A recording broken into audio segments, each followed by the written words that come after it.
A date which will live in infamy. In the councils of government, we must guard against the acquisition of unwarranted influence, whether sought or unsought, by the military-industrial complex. Will light our country and all who serve it, and the glow from that fire can truly light the world. Mr. Gorbachev, tear down this wall. Read my lips. No new taxes. I did not have sexual relations with that woman. Morning. Sunday morning. What difference at this point does it make? You once again gave a non-answer. Joe Biden gave a non-answer. Trying to answer you the now. American people deserve it. What are we talking about? Come on, man. The Federalist Papers, Federalist Number 69, by Alexander Hamilton, The Real Character of the Executive, from the New York Packet, Friday, March 14, 1788. To the People of the State of New York. I proceed now to trace the real characters of the proposed executive, as they are marked out in the plan of the convention. This will serve to place in a strong light the unfairness of the representations which have been made in regard to it. The first thing which strikes our attention is that the executive authority, with few exceptions, is to be vested in a single magistrate. This will scarcely, however, be considered as a point upon which any comparison can be grounded. For if in this particular there be a resemblance to the King of Great Britain, there is not less a resemblance to the Grand Signior, to the Khan of Tartary, to the Man of the Seven Mountains, or to the Governor of New York. That magistrate is to be elected for 4 years, and is to be re-eligible as often as the people of the United States shall think him worthy of their confidence. In these circumstances there is a total dissimilitude between him and a King of Great Britain, who is an hereditary monarch, possessing the crown as a patrimony descendable to his heirs forever. But there is a close analogy between him and a Governor of New York, who is elected for 3 years, and is re-eligible without limitation or intermission. If we consider how much less time would be requisite for establishing a dangerous influence in a single state than for establishing a like influence throughout the United States, we must conclude that a duration of 4 years for the Chief Magistrate of the Union is a degree of permanency far less to be dreaded in that office than a duration of 3 years for a corresponding office in a single state. The President of the United States would be liable to be impeached, tried, and upon conviction of treason, bribery, or other high crimes and misdemeanors, removed from office, and would afterwards be liable to prosecution and punishment under the ordinary course of law. The person of the King of Great Britain is sacred and inviolable. There is no constitutional tribunal to which he is amenable, no punishment to which he can be subjected without involving the crisis of a national revolution. In this delicate and important circumstance of personal responsibility, the President of Confederated America would stand upon no better ground than a Governor of New York, and upon worse ground than the Governors of Maryland and Delaware. The President of the United States is to have power to return a bill which shall have passed the 2 branches of the legislature for reconsideration, and the bill so returned is to become a law if, upon that reconsideration, it be approved by 2/3 of both houses. The King of Great Britain, on his part, has an absolute negative upon the acts of the 2 houses of Parliament. The disuse of that power for a considerable time past does not affect the reality of its existence, and is to be ascribed wholly to the Crown's having found the means of substituting influence to authority, or the art of gaining a majority in one or the other of the 2 houses, to the necessity of exerting a prerogative which could seldom be exerted without hazarding some degree of national agitation.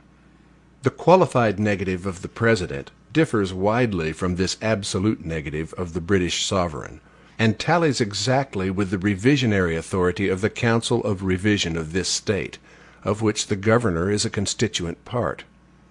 In this respect the power of the President would exceed that of the Governor of New York, because the former would possess singly what the latter shares with the chancellor and judges, but it would be precisely the same as that of the governor of Massachusetts, whose constitution, as to this article, seems to have been the original from which the convention have copied. The President is to be the, quote, Commander-in-Chief of the Army and Navy of the United States, and of the militia of the several states. When called into the actual service of the United States, he is to have the power to grant reprieves and pardons for offenses against the United States, except in cases of impeachment, to recommend to the consideration of Congress such measures as he shall judge necessary and expedient, to convene on extraordinary occasions both houses of the legislature, or either of them, and in case of disagreement between them with respect to the time of adjournment, to adjourn them to such time as he shall think proper, to take care that the laws be faithfully executed, and to commission all officers of the United States." Unquote. In most of these particulars, the power of the President will resemble equally that of the King of Great Britain and of the Governor of New York. The most material points of difference are these. First, the President will have only the occasional command of such part of the militia of the nation as by legislative provision may be called into the actual service of the Union. The King of Great Britain and the Governor of New York have at all times the entire command of all the militia within their several jurisdictions. In this article, therefore, the power of the President would be inferior to that of either the monarch or the governor. Secondly, the President is to be Commander-in-Chief of the Army and Navy of the United States. In this respect, his authority would be nominally the same with that of the King of Great Britain, but in substance much inferior to it. It would amount to nothing more than the supreme command and direction of the military and naval forces, as First General and Admiral of the Confederacy, while that of the British King extends to the declaring of war and to the raising and regulating of fleets and armies, all which by the Constitution under consideration would appertain to the legislature. Footnote. A writer in a Pennsylvania paper, under the signature of Tammany, has asserted that the King of Great Britain owes his prerogative as Commander-in-Chief to an annual mutiny bill. The truth is, on the contrary, that his prerogative, in this respect, is immemorial, and was only disputed, quote, contrary to all reason and precedent, unquote, as Blackstone, Volume 1, page 262 expresses it, by the long Parliament of Charles I, but by the statute the 13th of Charles II, chapter 6, it was declared to be in the king alone, for that the sole supreme government and command of the militia within his majesty's realms and dominions, and of all forces by sea and land, and of all forts and places of strength, ever was and is the undoubted right of his majesty and his royal predecessors, kings and queens of England, and that both or either House of Parliament cannot nor ought to pretend to the same. Publius. End of footnote.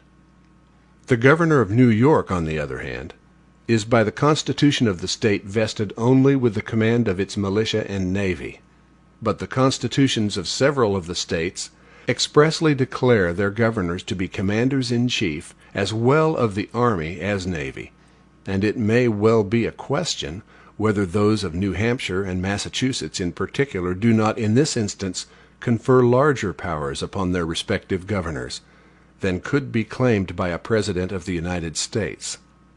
Thirdly, the power of the President in respect to pardons would extend to all cases except those of impeachment. The Governor of New York may pardon in all cases, even in those of impeachment, except for treason and murder. Is not the power of the Governor in this article, on a calculation of political consequences, greater than that of the President?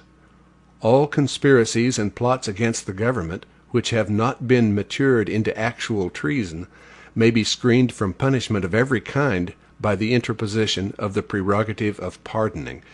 If a governor of New York, therefore, should be at the head of any such conspiracy, until the design had been ripened into actual hostility, he could ensure his accomplices and adherents an entire impunity. A President of the Union, on the other hand, though he may even pardon treason when prosecuted in the ordinary course of law, could shelter no offender in any degree from the effects of impeachment and conviction. Would not the prospect of a total indemnity for all the preliminary steps be a greater temptation to undertake and persevere in an enterprise against the public liberty than the mere prospect of an exemption from death and confiscation, if the final execution of the design upon an actual appeal to arms should miscarry? Would this last expectation have any influence at all, when the probability was computed that the person who was to afford that exemption might himself be involved in the consequences of the measure, and might be incapacitated by his agency in it from affording the desired impunity? The better to judge of this matter, it will be necessary to recollect that, by the proposed Constitution, the offense of treason is limited, quote, to levying war upon the United States and adhering to their enemies, giving them aid and comfort, unquote, and that by the laws of New York it is confined within similar bounds. Fourthly, the President can only adjourn the national legislature in the single case of disagreement about the time of adjournment. The British monarch may prorogue or even dissolve the Parliament. The Governor of New York may also prorogue the legislature of this state for a limited time, a power which, in certain situations, may be employed to very important purposes. The President is to have power, with the advice and consent of the Senate, to make treaties, provided 2/3 of the senators present concur. The King of Great Britain is the sole and absolute representative of the nation in all foreign transactions. He can, of his own accord, make treaties of peace, commerce, alliance, and of every other description. It has been insinuated that his authority in this respect is not conclusive, and that his conventions with foreign powers are subject to the revision and stand in need of the ratification of Parliament.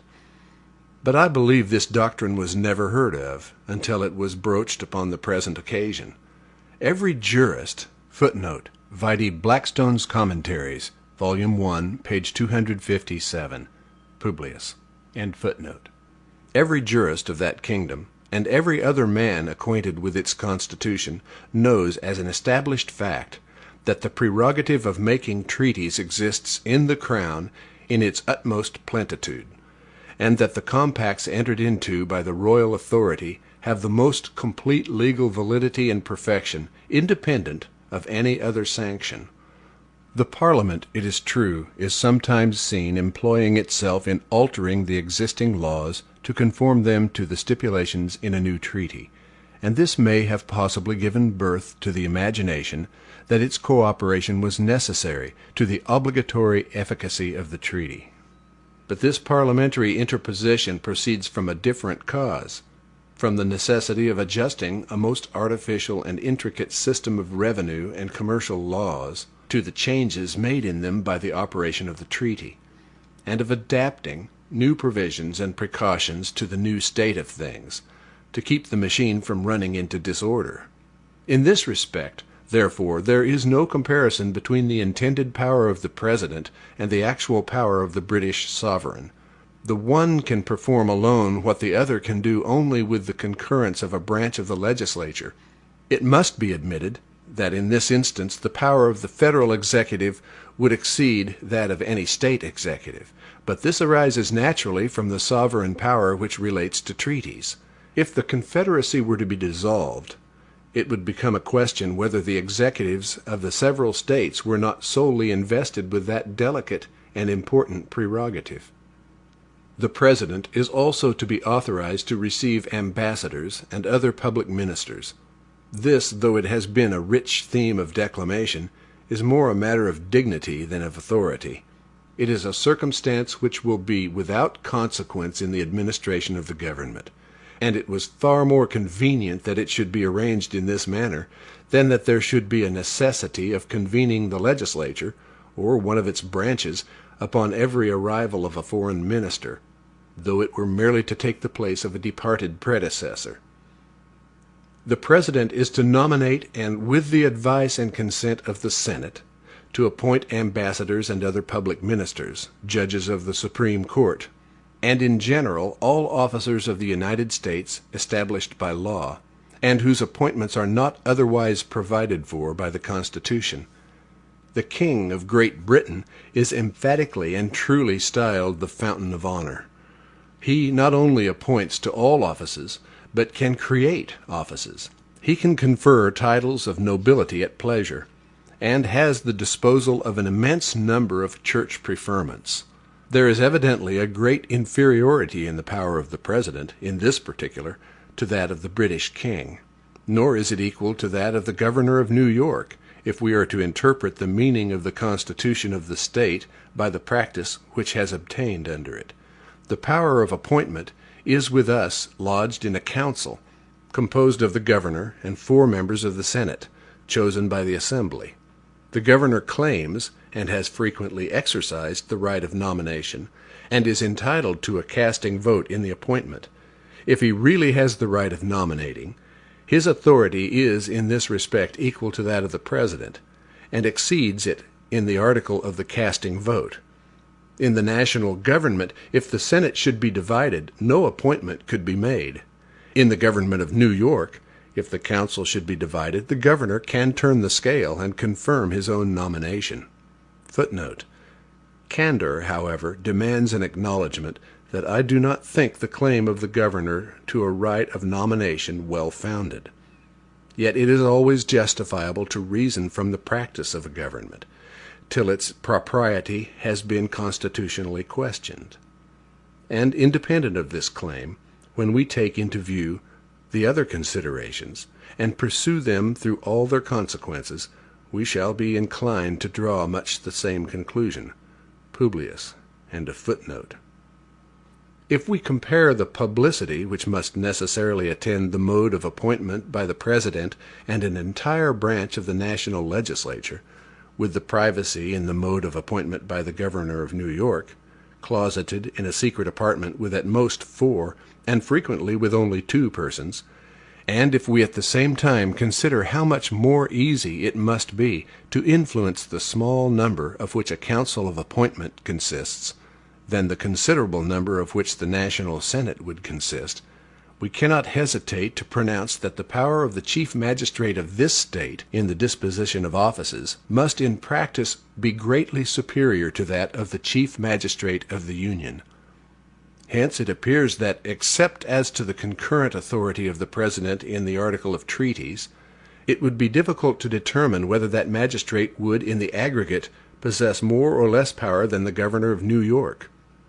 And it appears yet more unequivocally that there is no pretense for the parallel which has been attempted between him and the King of Great Britain. But to render the contrast in this respect still more striking, it may be of use to throw the principal circumstances of dissimilitude into a closer group. The President of the United States would be an officer elected by the people for 4 years. The King of Great Britain is a perpetual and hereditary prince. The one would be amenable to personal punishment and disgrace. The person of the other is sacred and inviolable. The one would have a qualified negative upon the acts of the legislative body. The other has an absolute negative. The one would have a right to command the military and naval forces of the nation. The other, in addition to this right, possesses that of declaring war, and of raising and regulating fleets and armies by his own authority. The one would have a concurrent power with a branch of the legislature in the formation of treaties. The other is the sole possessor of the power of making treaties. The one would have a like concurrent authority in appointing to offices. The other is the sole author of all appointments. The one can confer no privileges whatever. The other can make denizens of aliens, noblemen of commoners, can erect corporations with all the rights incident to corporate bodies. The one can prescribe no rules concerning the commerce or currency of the nation. The other is in several respects the arbiter of commerce, and in this capacity can establish markets and fairs, can regulate weights and measures, can lay embargoes for a limited time, can coin money, can authorize or prohibit the circulation of foreign coin. The one has no particle of spiritual jurisdiction. The other is the supreme head and governor of the national church. What answer shall we give to those who would persuade us that things so unlike resemble each other? The same that ought to be given to those who tell us that a government, the whole power of which would be in the hands of the elective and periodical servants of the people, is an aristocracy, a monarchy, and a despotism. Publius. End of Federalist number 69.